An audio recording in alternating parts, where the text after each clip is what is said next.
তো অভাবের মধ্যে এত খাবার আমি কি করে খাই, অভাবের দিনে আমার এত খাবার কি করে আমার পেটে ঢোকে। তো অভাবের অভাবের মধ্যে এত খাবার খাওয়া একদমই ঠিক না। তো এই কথাটা আমি বলিনি, এই কথাটা আমারই একটা সাবস্ক্রাইবার বন্ধু আমাকে বলেছে। তো অভাবের মধ্যে আমি কি করে আমি এত খাবার খাচ্ছি। তো দেখুন বন্ধুরা, যে আমাকে কমেন্টটা করেছে, আমার এখন এত আহামরি কোনো অভাব লাগেনি যে আমি মানে পাস্তা টিফিনগুলি এগুলি নর্মালগুলি খাবার আমি খেতে পারবো না। আমার বাবা মা আমাকে এতটা কি বলবো, আমাকে এতটা অসচ্ছল বানায়নি।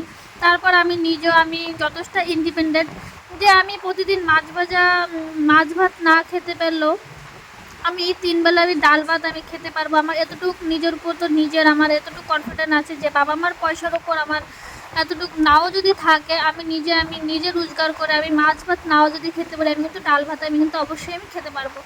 এতটুকু কিন্তু আমার কাছে কনফিডেন্ট আমার নিজের প্রতি আমার আছে। এমনকি আমি যথেষ্ট আমি ইন্ডিপেন্ডেন্ট। তো চলো আমি চলে গেলাম ওই দিন পিসির বাড়িতে। পিসি গিয়ে দেখি ফার্স্টে বানিয়েছে পাস্তা, তো পাস্তা খেয়ে নিয়েছে। তো যাওয়ার সময় আমার ভাইটা নিয়েছিল সিঙ্গারা আর মিষ্টি, তো মিষ্টিটা খাইনি, আমি সিঙ্গারা নিয়ে নিলাম। তো দেখো পাস্তা খেয়ে সিঙ্গারা নিয়ে নিয়েছি। তারপর রাতে পিসি বানিয়েছিল বিরিয়ানি আর কুমড়ি, তারপর চিকেনও বানিয়েছিল। যেহেতু চিকেনটা খাবো না, তো বন্ধুরা আমার জন্য বানিয়েছিল ডিম কষা। যেহেতু আমি 1 বছর যেহেতু আমি চিকেন আমি খাই না, আমি চিকেনটা স্কিপ করি, তো তার জন্য। আর বিরিয়ানিটা খেতে কিন্তু ভীষণই টেস্টি হয়েছিল, পোলাওটা। তোমরা আমার খাওয়া দাওয়ার ভিডিওগুলি দেখতে এত ভালোবাসো, কী করবো। আর তোমাদের কমেন্টগুলি দেখলে বন্ধুরা আমার এত হাসি পাই, কিছু বলার নেই। তো যাক, মনের কষ্ট 100 বার মনের কষ্টটা মনে আছে, তো প্লিজ নেগেটিভ কমেন্ট করো না।